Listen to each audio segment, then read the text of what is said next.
All right, welcome to the Chuck Shoot podcast. I'm here today with a very special guest. All my guests are special, but this one's especially special because he made me laugh. Yes, I love people that make me laugh. T Dot Kingsby, comedian extraordinaire, actor extraordinaire. I found out today he's been in a couple little movies, so we'll talk about that. So, I mean, I got to start. T Dot, your real birth name is Terrence, so can you explain to me how you got the name T Dot? It was when Jay-Z came out with the S. Dot Carters, and he was calling himself S. Dot, and he was really hot back then, and I wanted a name that was original, that was me still. So T Dot Kingsby, that's me, and I kind of stole it from Jay-Z. I ain't gonna lie. All right. So, yeah. What year was that when what year was that? Probably about 2006 or 7 or something like that. Okay. Yeah. So you've been T-Dot for a long time. I've been T-Dot for a minute. My wife don't call me T-Dot though. She the only one. Yeah, I had to calling you T-Dot. Yeah, I had to do some research. I figured I was like, wait a minute. I see there's a Terrence Kingsby, but not. I couldn't find stuff on. And then I found out, oh, Terrence Kingsby is on IMDb. He's got movie credits. This guy's awesome. So you grew up in the Midwest. Yes. Is that right? Tell me about that. Ah, man, freezing cold. Blue collar place, Milwaukee, Wisconsin. But as far as being a comedian, growing up there helped me a lot. I was real close to Chicago, and some of my favorite comics from Chicago, best storytelling, gritty. I mean, just funny comics, and I was around them a lot, and that's what really groomed me, into the comic I am today. Yeah. So I was going to ask you that, your comedy influences growing up, what comedians did you look up to, or movies or TV shows? Or? I like a lot of, let's just start with the ones mainstream. I like Dave Chappelle, of course. Yeah. Corey Holcomb is my favorite comic. Corey Holcomb? Corey Holcomb. I don't know if I've ever heard never of heard of Corey? Yeah, No. You should look him up, man. Okay. Real funny. He raw. He was real raw he was saying things that I didn't know I can say as a comic. So Right. it's kind of inspirational. Corey Holcomb, Chris Rock, very clever. He up there is one of my favorite. But I don't know. I like a lot of comics that's underground now. Them my favorite comimes now. Oh, okay. Any names that you could throw out there? I'd Well, love to check out underground comedy. You might even come on my show. Oh, definitely. One of my favorites is this comic named Old School, Thaddeus Mann. He from Milwaukee. Okay. And he the first comic that I kind of looked up to, and he set a bar for me. Oh. He was making everybody laugh in the city. He was hilarious. He was like my standard, and he had his own style, everything. Funny as hell, man. Okay. He's still doing comedy too. A lot of in Milwaukee? Yeah, Okay. he do a lot of clean shows now, but that was the first comic that gave me a standard. So I always say he my favorite. So how old were you when you started getting into comedy? Wow, I got out the Army when I was about, I've been doing it about 11 years now. So, yeah, about 29. Oh, 29. Yeah, okay. 29. So tell me, you talked about this in your stand-up a little bit, but you said that you got married at age 20. Your wife was only 18. And then this was interesting. You said you have an on-again, off-again marriage. So I've never heard of an on-again, off-again marriage. I've heard of on-again, off-again relationships, but not and then is this when you had kids? You'll have to explain the story. Dude, it's crazy. And I got married twice to the same woman. Make a long story. Yeah, nobody really. Well, I heard some people does it. I'm either the smartest or the dumbest man in the world. I was saying kind of dumb right now. So you actually got divorced. I got divorced. And how old was did you have one of your kids? Yeah, my daughter that just came by. She 16 now, but when we got a divorce, I think she was 4 or 5 then. Wow. So yeah, we got married. We was together for about 5 years, split up, and was divorced for about 5 or 6, and then got back together.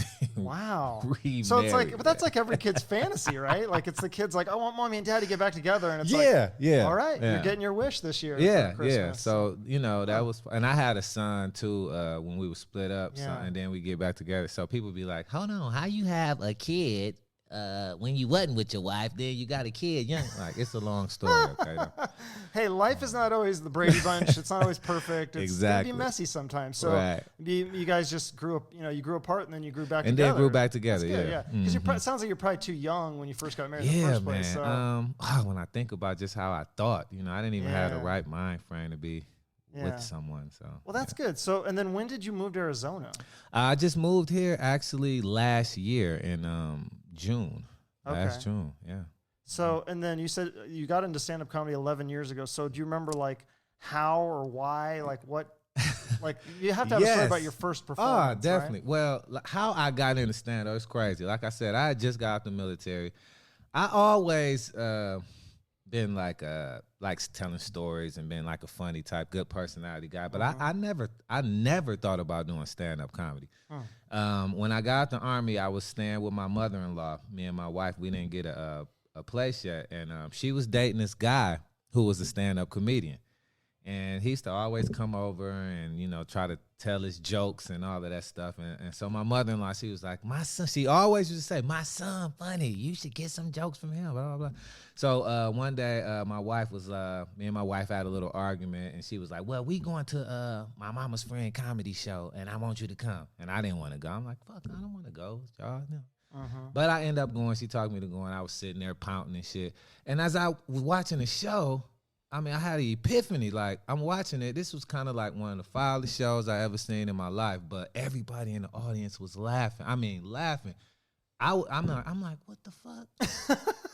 It was like a scene off the Twilight Zone or something. Like, why am I not the only one? Because you're thinking, like, I'm funnier than this guy, right? Yeah, I was. Well, I didn't do comedy at this point. I was just thinking, I can do this shit probably better than them. Yeah, you know. So that day, I went home. I thought about it. I couldn't even sleep. I was like, you know, I'm about to start doing. I mean, I felt it that strongly. That's why I haven't quit yet. You know, it's been a rough road, but that feeling, it's still there. You know, and I planted the seed, and it's been growing since then. You know, so that's pretty much how I got started. The next day, I pretty much got going, and shortly after that, that's when I split up with my wife and stuff. So yeah, it was crazy. That was a crazy time. So then, did you do like an open mic for your first time? I'm assuming, or. No, okay. The first time I was telling everybody I'm gonna do comedy, you know. Yeah. So my cousin, he was doing music at the time, and his name is Plies Brown. Shout out to Plies, PLAZ. He just got a job shooting pictures for San Francisco 49ers. Oh, nice. That sounds like a dream job. Oh, yeah. Union Visuals. Wrong team. We create visuals. It's his production company now. But he was doing music, and I'm like, man, let me open up for y'all show. You know, I was begging him. He's like, yeah, cuz, I got you. So they put me on the show, and I didn't know shit about doing stand-up, so I got real drunk and all of that, and I was slurring. And man, they put me up there and turned the music on me, and I was drunk. I put a lot of effort into this material, so my feelings was hurt. It was like the movie Hustle and Flow, like, hold on, man, y'all just go turn the music on. So I tried to beat the DJ up. No bullshit. They threw me out the club. I was fighting with security. I ended up going to jail that night, dude. I went to jail. One of the worst first comedy experiences I've ever heard. Put it like this. Long story short, I can remember being in a jail cell telling my jokes to the cellmate, like, this is what I was finna say, man. Listen to this. And he sit back like, oh, man, you funny, man. You shouldn't even be in here with me. No bullshit, man. That was my first show. No lie. I mean, you can laugh at it now. It's quite kind of scary at the time. Having to go to jail. I was pissed, man. It was, but All right. So it was a lot of things that could have stopped me. That should have stopped me right there, but I kept going. I used it as fuel. So then did you eventually try the open mic scene then? Well, see, the thing is, in Milwaukee, they really didn't have a big comedy scene. So after that happened, they used to have like showcase shows, and I have to beg the promoter, can I get a couple minutes? You know, or I'm new. So I started off like that. It was the promoter named Bernard Brown. It's Just Jokes Entertainment. He used to do a show every Friday, and he'd let me get like 2 or 3 minutes, and I was up there cussing and blah, blah, blah, fuck you, fuck that. You know, I didn't know what the hell I was doing. And so one day I was leaving out. I was about to quit. This is no lie. I was about to quit after that. I was like, you know what? That shit ain't for me, man. And he came up to me like, hey, T Dot, come here, man. He was like, you funny. I mean, I could still hear them 2 words right there. That's what he said, you're funny, but you don't say nothing that the audience can relate to. He was like, come back next week and say something that the audience can. I swear, I was finna quit. I was out the door to quit comedy, and he stopped me and said that. Bernard Brown, I'll never forget that. So, wow. Yeah, isn't it funny how those, just like the occasional like random comment Yeah. or words of encouragement. Like people don't know Man. that, like guy probably has no idea that he like, changed your mind. Oh, I told him a lot of Oh, did you? times. Okay, I good. tell him like, That's good. bro, if it wasn't for you, man, I was finna be done. You shot Yeah. confidence through me and I came back talking about him the next week and shit, and Oh, it okay. worked too. It worked. So you try to be more relatable. Yeah, yeah. Okay. I was talking about first 48 shows on TV. I remember, I forget what I said, but I made it more relatable, Okay. and that kind of helped me as a writer. Yeah. Coming along. Because that's one thing I feel like is kind of your strength, in my opinion, is that you're relatable, but you're also, like we were saying before the interview, before we started recording, was just that how your stuff is more original. Right. Like you're not the same old stuff. Right. That's what drew me to you. Is because I was like, yeah.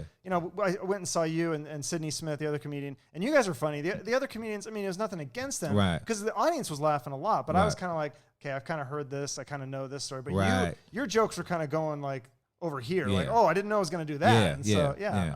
I thought that was cool about your style. So you Yeah. didn't go too relatable to where it's just, Combination of things. Combination, yeah. Like I told you, Chicago comics, man, they very clever, and I came up under a lot of clever comics.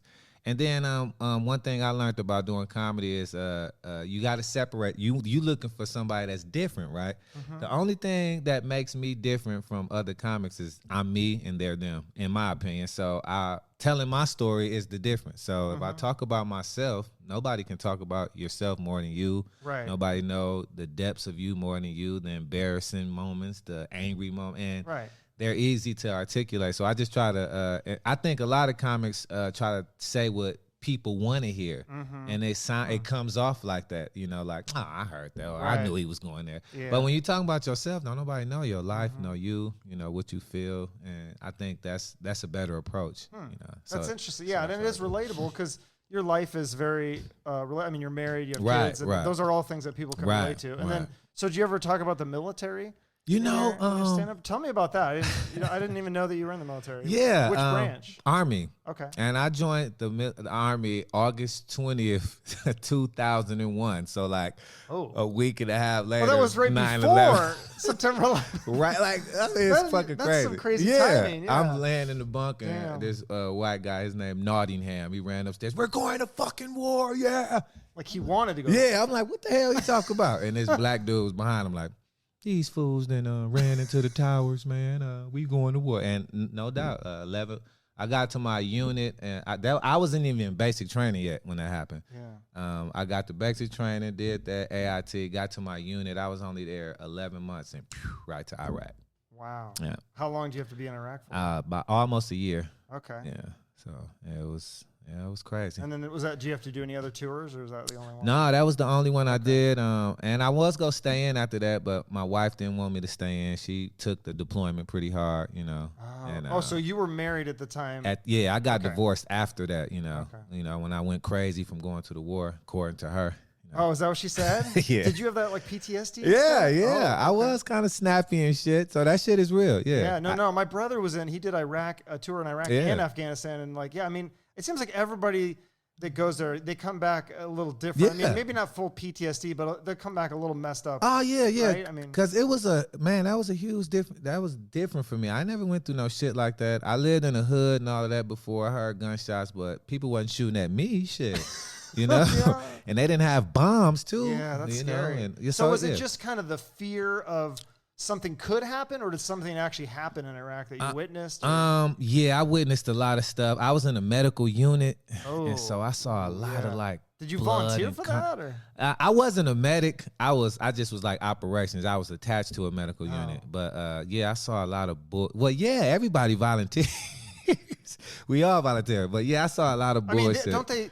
Or they place you in a certain I'd be like the potato peeler guy. Right, They're not right. gonna put me on the front lines. I get burned. Oh, so. you'd be surprised. Oh, Shit. well, maybe. People on the front line need to eat potatoes too, so you can be the front line potato Okay, peeler. well, Trust maybe me. that's what I would do. Yeah, but so that you're doing the medical stuff, so you're seeing all sorts of gruesome Oh, man. stuff. and- Yeah, we was Ugh, I couldn't do that. we was actually the first medical unit to cross over the berm when President Bush gave the order for us to go. Yeah, I was the first over there. Yeah, so it was pretty scary. I saw a lot of shit. Yeah, and then is there ever a point where can you tell them like, hey, this is like giving me nightmares, or this is too. They're just like, man up and do it, or what? Like, when I was out there? yeah, like when you're in the medical unit, it's at some point can you ask to be transferred to a different job or something? Because that sounds like one of the worst things for me. You know what? I never thought of. Well, you can, but it's after your contract is up. They go be like, yeah, you can transfer in 3 years, motherfucker. That's what this contract. But you go they be pretty up much here. own you for those. Oh, 3 years. yeah, Okay. yeah. They do whatever they want. Oh, Okay, yeah. awesome. Well, so you got out of that. You got in one piece, so that's good. Oh, yeah, definitely. So I noticed that.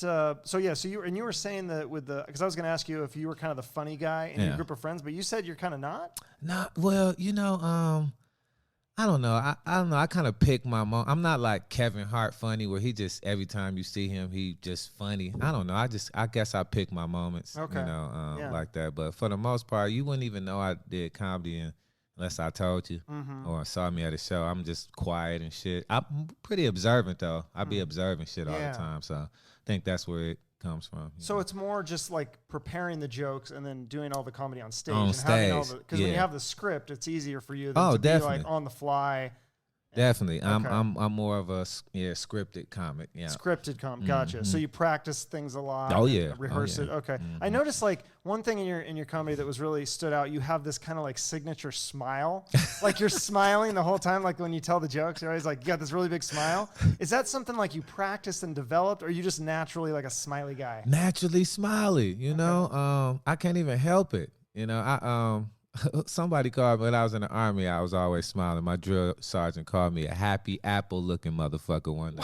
Happy apple? I don't know. Happy apple. Yeah, like a apple is happy. I don't know. Look at you, always smiling. You happy apple. Look.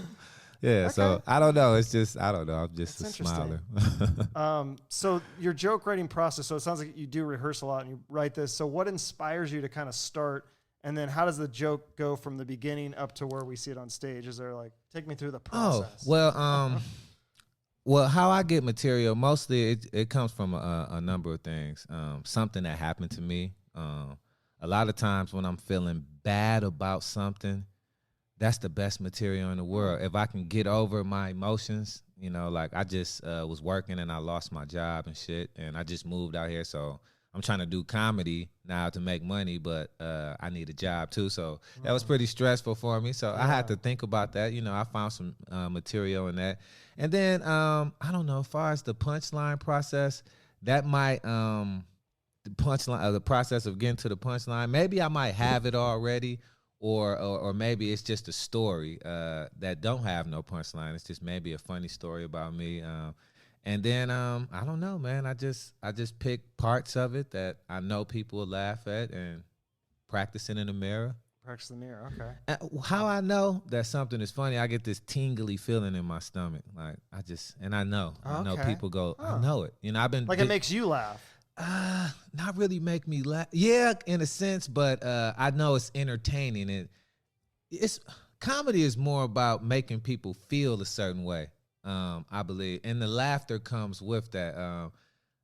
If you talk about stuff that like a guy told me that people can relate to, and I know people go feel a certain way about a subject, then I go on it. And if I can get them to feel a certain way, then I can get them to laugh. Okay.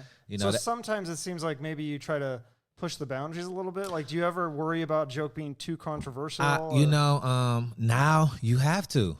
At first I didn't, and I wish I still had that gunslinger joke mentality when I first started, when I didn't give a fuck about what I said. But now I try to walk the line a little bit, because you can say things that offend the shit out of people, and I try to stay away from topics that I know are offensive, but you really can't, Yeah. You really can't. So that's why I say I stick to talking about me. If I make it about me, then it's kind of like, true, yeah. Because if you talk about some other people, you might make people mad. Like, and that's what, like, I'd never talk politics hardly, because I feel like it's just so divisive. Yeah. So, like you divide the room, especially if you start off talking about that stuff. You divide the room right away. So do you ever like run the jokes by like your wife or somebody else to try to like test them to see like, oh, maybe like you think a joke is funny, but then you're like, ooh, and then your wife's like, I wouldn't tell that. Or, Yeah, I actually run everything by her. Yeah. Oh, okay. We sit up in there, and I'll be like, when she want to hear it, sometimes she have an attitude. I don't want to hear that shit tonight. But but yeah, I run jokes by her, and her opinion is good. She even comes up with funny stuff for me sometimes. I take some of it and scrap the rest. But she got a good ear and eye for comedy. Cool. And I always, that's who I run my jokes by, a lot of them. Mm-hmm. That's very cool. So what is the biggest or like the best show that you've ever done? Anything that stands out for you? Ooh, wow. I did some great shows. I did a lot of shows with comics that I always wanted to do them with, but I don't know. I wouldn't say that was my best. I would say the show that stood out the most for me, that's most memorable. You ever seen the movie Gran Torino? Oh yeah, I love that movie. So one of my buddies, he was in that movie. His name is Elvis Tahoe. You know, he Mongolian. He was Hmong, and he had a movie release party after he was one of the gang members. You know, very cool. Wow. So he had a movie release party. It was free food, free liquor, and he called me up like, T Dot, want to do some comedy at my shit? I was like, yeah, hell yeah, I'm excited. I walk in there though, and I was a younger comic then. I walk in the club, the whole fucking audience is all Asian. And there's little white people sprinkled around. I never did no comedy in front of all Asian people. I was scared. And I brought a couple of my homeboys with me. So they knew, they felt me. They looked at me and they're like, man, what the fuck you finna say up here? They was laughing. And, and you didn't know it was going to be? I didn't know. I just, oh man. What was this in Phoenix or Milwaukee? No, this was in Milwaukee. Milwaukee. Yeah. And, man, but I went up there. I remember the first joke I said, like, God damn, I feel like Chris Tucker on Rush Hour 5 or some shit. Do y'all understand the words coming out my mouth? And they fell out laughing, and that broke the ice. And then I just ran my shit.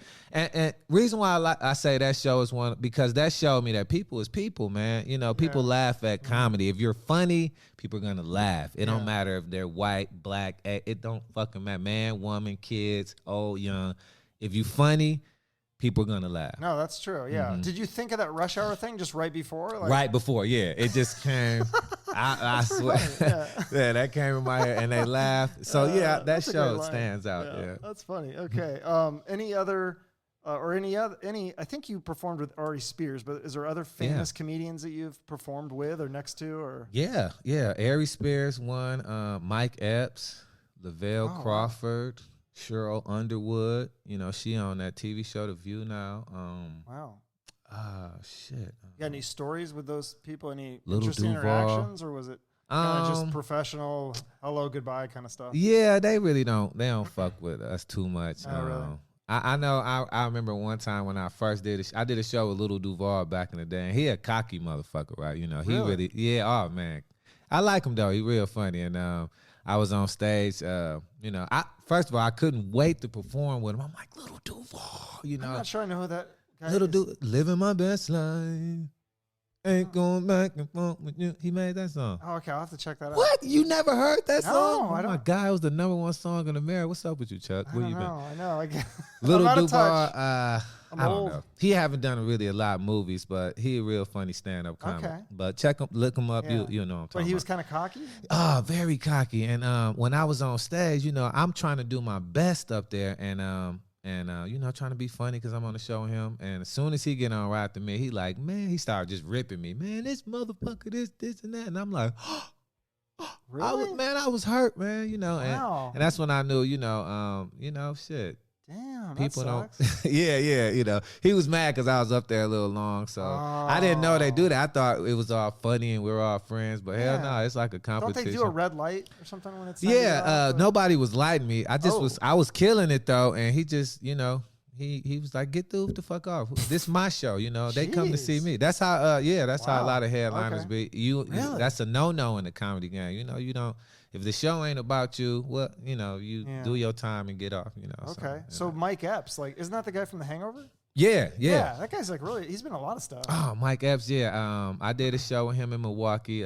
This promoter, Drac, James Eason, You know, he was fond of me, and he put me on a big theater show with him, Valentine's Day Laugh-a-thon. So, yeah, that was nice. Mike So Epps. he's pretty cool? Pretty nice guy? You know what? I ain't even get to meet him and shit. I ain't even gonna lie. Really? Yeah. I told you, they treat us like peasants. I'm the opening act. I'm like, they like, hey, Mike Epps is finna come. Y'all got to get from back here. I'm like, hey, I'm on the show.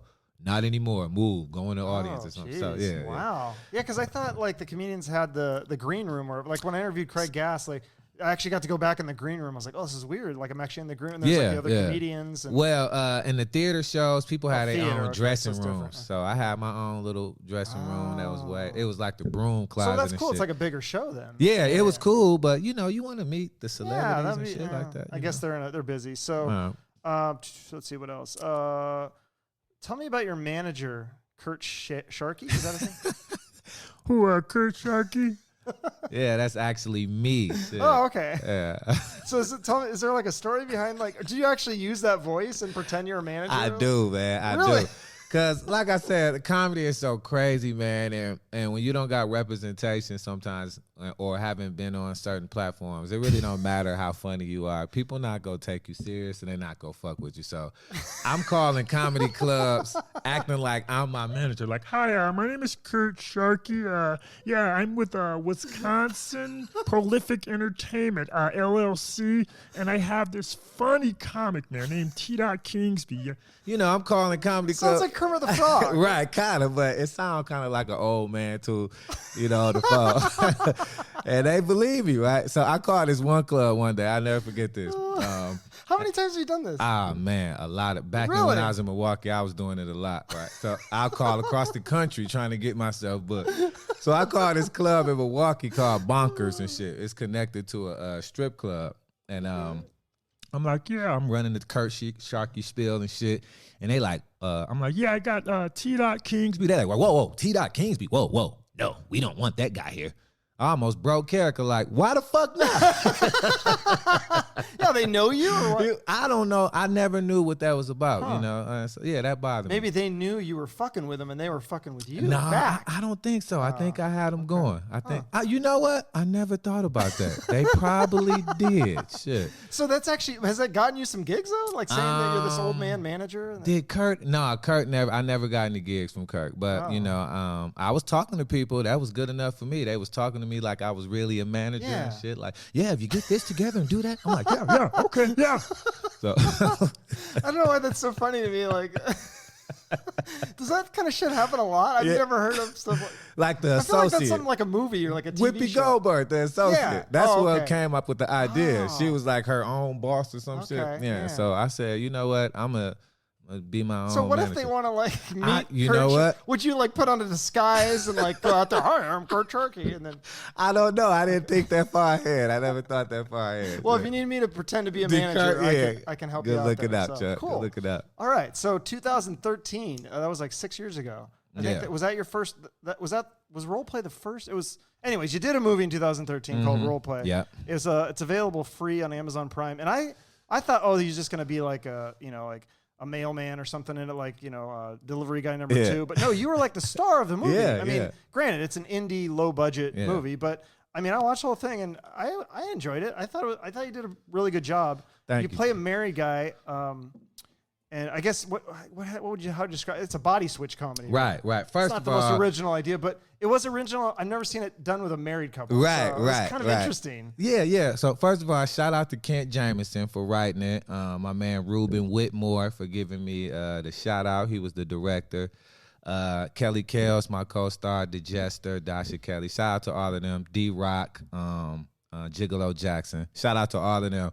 But that was an interesting movie. When I first read the script, I'm like, this is like Freaky Friday, almost. Yeah. But or vice versa, right, or right. Big, or any of those. But the marriage part of it, that's what kind of drew me into it. Like, oh, this might be different because they're together. And I'm a theater major. I went to college for theater, and so me having to act like a woman, it was kind of difficult. But I looked into that training. It was just like I didn't want to be like I wanted to be like me and a woman in my body versus just being all flamboyant. And, Right, so right. I was trying my best to just do little subtle So were you, women yeah, were things. you guys trying to like mimic each other? Like, were you trying to mimic the female actress? Yeah. Okay. I was looking at little stuff that she would do, and she was telling me like, well, look like this, sit like this, put your hands between your legs, just little subtle things, Yeah. I didn't know. So you were a theater major, and that was before you even the stand-up Yeah. bulb hit. Okay. Oh, yeah. Where'd you go to college? UWM, University of Wisconsin, Milwaukee. I got Okay. my bachelor's in theaters, arts. Bill Watson, my theater instructor. cool. Rebecca Holder. Did the Army pay for that, hopefully? Yeah, Nice. hell yeah, Very they did cool. something for me. So. So yeah, that was a weird. So in that movie though, there's a weird line. So shout out to this writer because there was some pretty actually clever Yeah. writing in that movie. But this was like one of the funniest lines, or like just so random too. Like you come home and you're like your wife thinks that you're cheating on her, so she's like asked to like smell your dick. Yeah. I've never heard of anything What? like that. Yeah. Was that like something from his own experience? Or like, Well, black women do that shit all the Oh, they time. do? Yes, they be like, let me smell, and it better not smell like too much soap, or it better just smell like a funky ball smell or something. I don't know. because if it smells like soap, that's That suspicious. means like you you cleaned clean. something Yes, off. yes. And if it smelled like, and then I think what she said in the movie, if it smelled like latex, obviously that's a dead giveaway too. Yes, So, okay, interesting. yes, smell that cock. Yes, Yeah. And then you watched a movie within the movie you watched a porn. It was called G.I. Ho. And maybe it's because I used to work in a middle school or I'm just immature, but I love fake porn movie titles. Yeah, Did you yeah. guys have a list that you worked with to We narrow down to that actually- one? or- Yes, we had a list. Oh, okay. You got to tell me the ones that didn't make the cut. What was it? I think I said them on there. Call of Booty was on there. Oh, was it? Okay. Austin Powerballs, I believe. It was another one too. I remember those too. G.I. Ho, Austin Powerballs. I forgot the other one. I remember those those too. those are like they don't really have those anymore because of the internet. I feel Yeah. it's just everything. But they used to have actually film titles and a video. You'd have to Yeah, you have to yeah. go through those like weird little doors in the video store and be all embarrassed and then Space balls, you know. Yeah. yeah, pick out all these weird I remember that. titles. It was really embarrassing. So then 2017 you did a movie called Life of the Party. Life of the Party. Tell me yeah. about that. I didn't see that one because I don't know if that's available. Yeah, Or that you said it was movie- on Vimeo. Yeah, that movie is on okay. Vimeo now, and I love that because I played actually a pedophile, not a pedophile. I molested my cousin, Oh, and that it's like a was serious movie. yeah, it was Oh, pretty jeez. serious. It's based. It was a wedding based. The whole scene is based at a wedding reception, and I came from out of town and had molested my cousin, and I was going to her weddings trying to surprise her and make her forgive me. So it was something that I thought, help my acting chops, something I never Yeah. did before, and I want to dive into those roles as an actor. Yeah. So I was very interested. No, in I think doing that's that part, cool when like Jim Carrey and Bill Murray will do these serious roles. Yeah, like yeah. it really. I mean, I know like probably a lot of their fans are like, no, we just want to see you be funny. But I Yeah. think it, like you said, it really helps your acting chops, Yeah, and then and definitely. it can help you be funnier. Definitely. too. So- It's funny you mentioned Jim Carrey. He did some movie when he was a detective in Europe or something like that. It's true crime. He did really well. I was Yeah. If I could talk to him, I'd be like, dude, I was fucking proud because he had fucking. He a physical comic. Yes. So Well, Robin Williams too has also done some Yes. very dark roles. Oh, but I don't know. That was one of my first favorite Yeah. act. Mork and Mindy came on right after the cartoon, so I always loved Robin Williams. But he been doing those kind of roles since early in his career. Jim kind of like later on. Yeah. Yeah, Robin Williams. Yeah, bad dude. But Yeah, go do you ahead. think- I'll talk about them Oh, all no, day. no, but I think like, do you think that that's there's a piece of that because I think a lot of comedians are deep down somewhat dark, and I mean, so many comedians have Definitely. died early, Yeah. drug overdoses. Yeah. They've struggled with depression and addiction, all that stuff. Mm-hmm. So I mean, I think that's kind of a piece of their like why they are comedians, Right, right? I mean, right. do you have any of that stuff going on? Oh yeah. Man.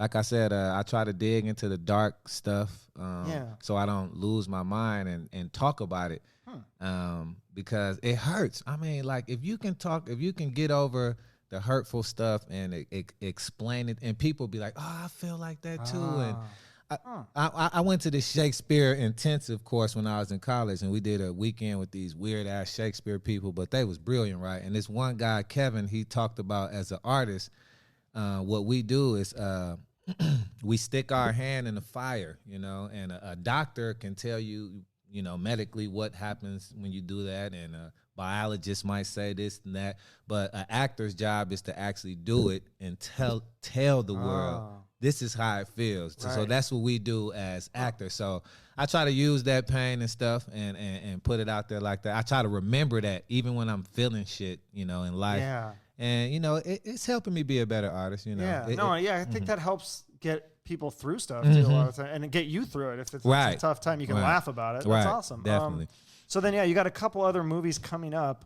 Tell me about you said the Disconnection Notice is actually out now? Yeah. I thought it was streaming on Amazon Prime now. Oh, that one is on there too? It should be on there. I'll have to check that out. And then there's another one called It's Cold Up North. Is that out or is that coming out? It's Cold Up North. Yeah, that's a movie. That should be out already. That might be on YouTube already. Okay. God damn, I don't even know which streaming network it's on. That's okay. I did it so we'll check it out. We'll look for that. And then, is there any other acting work that you have? I did a web series called Mad Black Man with Pierre Edwards, comic. A movie star comic, was in How to Be a Player. And Baps. We did a web series, Mad Black Man. It's on Daily Motion. Okay. Yeah, it was I'll have to pretty check good. that one out too. Very cool. So that sounds like a few episodes. How do you get involved in these? Do people reach out to you, or you call up as a manager? Or? Well, like I said, Kurt wasn't working, but people, just doing work and somebody see you in something, and you'll be good for this. And that's awesome. Pretty much, like I said, no representation, so you got to get the jobs how they come. Yeah. So you had a couple of jokes, a couple that I remember anyways. I don't know if you want to, you can either tell the joke, which I think is funny, but if you don't want to give away your jokes in the interview, you could just tell me maybe the process of how you came up with this joke. But the best one was my favorite that made me laugh really hard was I'm not even sure how it starts, but it kind of ends at the Heaven's Gate where the... Hold on, is this the one about the person died? It was like the gang fight. I mean, the whole thing was like genius. I love that. Yeah. So I don't know if you want to go through the whole joke or just tell me how the hell did you come up with that whole thing? Is this the one about you go see people in heaven that you don't think should have made it there? Yes. Oh shit! Well, okay, I can come up. The whole process was I was at a funeral of somebody who I knew was a dirty motherfucker when they was alive. I mean, I knew him personally. And I'm I'm a comic, man. I just think crazy. And I'm looking at this beautifully put together obituary, all heavenly. And I'm like, this motherfucker wasn't shit, man. Why is this? I was like, man, you an asshole when you die. I don't think if you're alive and an asshole and die, it shouldn't clean your slate. You're just a dead asshole. Right, exactly. So that just got my wheels to... I started laughing really hard. I don't know if the rest of the audience was enjoying. I was laughing really hard because I agree with that. You're totally right. A lot of people's slates are clean when they pass away. It's not like the most maybe PC thing to say, but I'm glad you didn't say it at hopefully you didn't say it at the funeral, but it's funny in the stand-up comedy. Yeah, it is. Because it's true, and I know some people feel like that, and like I said, most of it is experience. So I went to it, and that thought came in my head, and I just ran with it. That's good, yeah. Because it's like probably one of those things a lot of people think, but you're just like, okay, don't say that because that's probably. But then you turn it into a joke, and it's like really funny. Right, yeah. So, and then I think I said something about abortion or something. Because that joke I was working on that. Oh, I said when I get to heaven. Yeah, you said you got to heaven, then you saw this girl. Right. So that was kind of like a 2-part joke. I took this joke to a workshop one time, and I was asking, and I was head of a writing workshop in Milwaukee, and the thing was you bring some material, and we'll help you add on to it or fix awesome. it. Yeah, oh man, it's amazing. You get if comics do that, man, we'll be brilliant. But because I feel like there's not a lot of stuff like that. Oh man, we could do it amongst it because all you need is like different thoughts. You come up with an idea and you tell them what you're doing. So that was pretty much the process. I'm like, I laid the joke out. This is where I'm trying to go with it, and it just picked their brains. And the guy came up to me like, his name Tom Johnson, comedian from Milwaukee.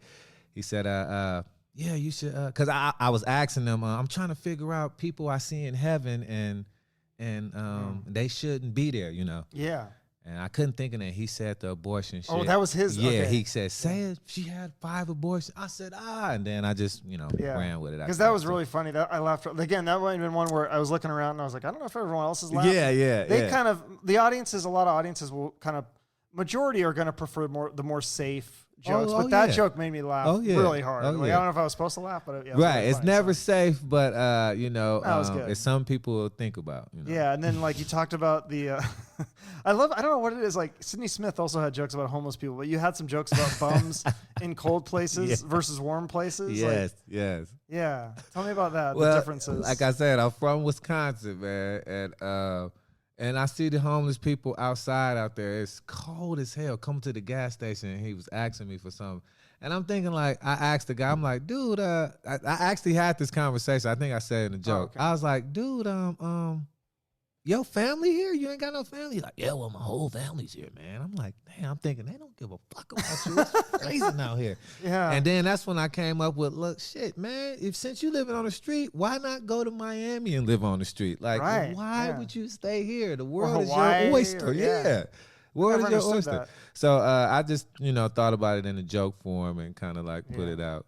No, there is a lot of bums in the warm places if you've ever been to California. Right, yeah. That's a way to go. I saw a homeless guy. He was reading a book, actually, with the other sign up. I'm like, God damn, he comfortable.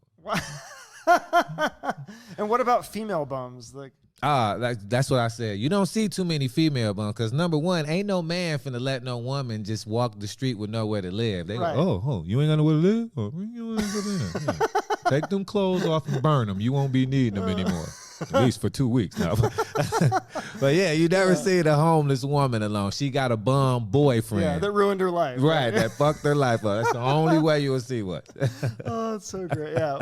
So yeah, do yourself a favor and see T Dot his stand up, and he'll do those jokes probably in definitely, the entirety. Definitely. But is there any other jokes that are like kind of your favorites or?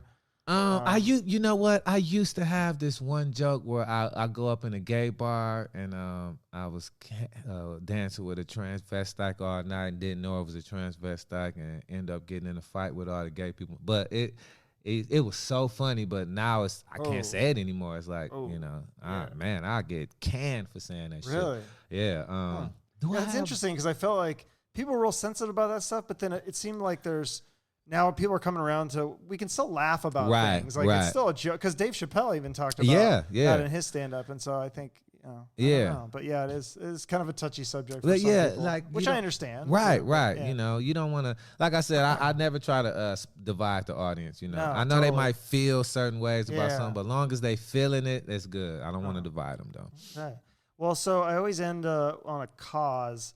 Or charity, and you didn't say charity, but you said your cause in life is healthy eating, which is a great cause. Definitely. So tell me about healthy eating and how that can help people. Yeah, like you said earlier, when you watched the movie that I was in some years back, I was like 40 pounds heavier. As an entertainer, man, I've been noticing that they looking good is part of it. People like to see somebody that look good, so that was one reason I got into it, but.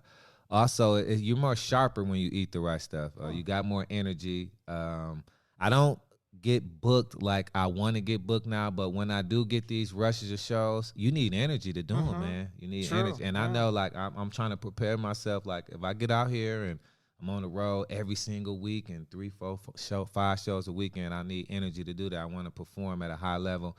And you got to take care of your body, man. I mean, that's numero uno in my life, man. And I just try to like dive into what's natural to eat, and try not to go into artificial stuff like that, and just more natural. And it's been working, man. Like, good. In my, the whole entertainment process, more energy, sharper on stage. Body is leaning out. I got like a 4-pack too, Never had. I was in the military and didn't have no abs. So. Oh yeah, so don't they make you like work out and get in shape? They make you run and all that stuff? Oh yeah. I still run a lot too. My brother came back ripped when he was in the military. I was in shape. Yeah, very cool. A lot of running. Well, you've been in TV shows. You've done tons of stand up. There sounds like there's more stuff in your future. You're on all the really? social media, Twitter, Facebook, Instagram. Oh yeah, T all that Dot stuff. Kingsby. YouTube. I think of a YouTube channel too. YouTube channel, yeah. I need to start being more into this internet stuff. I'm more like like an old school guy. Put me on the stage, let me audition in front, whatever monologues. I do all of that shit. But now it's the entertainment industry has changed, man. It's like you got to have a huge following. You got to be putting videos out every week or some, I got to get into it. Yeah, because I see a lot of those Instagram clips that are like a minute long. Right. And if you get a couple of those things, because then people will share them and then they'll show up when people are just searching for comedy. Right. You hashtag it or whatever. So, it's not a bad way to go. But do you have any other upcoming shows? Yes, I have. How do we find that? Because you don't have a website, right? But you have the social media. Yeah, you can follow me on Instagram at T Dot Kingsby. That's at T Dot Kingsby. Yeah, I post all my shows on there. Facebook, T Dot Kingsby. Cool. I need to get on Twitter more. Everything is T Dot Kingsby. And I spell it out. I don't put a dot. I spell the dot out. D-O-T. So T Dot Kingsby. And I post everything I'm doing. I got a few shows coming up this month. And do you got any headlining shows, or are you mostly doing open? I'm actually headlining October 24th, Stand Up Live. It's a show called Goofballs. Oh, okay. Yeah, I'll be headlining that. I host the open mic every Wednesday at the Boycott Bar as well. All right. It's in the Melrose District. Oh yeah, funny comics come to there every Wednesday at 9 p.m. So okay, well, thank you so much for doing my podcast, Chuck. I man. It's been awesome. Brother. So I appreciate it. Check them out on social media. You can check me out on social media as well for my episodes. I also have another podcast I do, the Chuck and Josh Show, or Chuck and Josh Podcast, and we have like over 50 episodes. So check that out. Until next time, thank you. Out.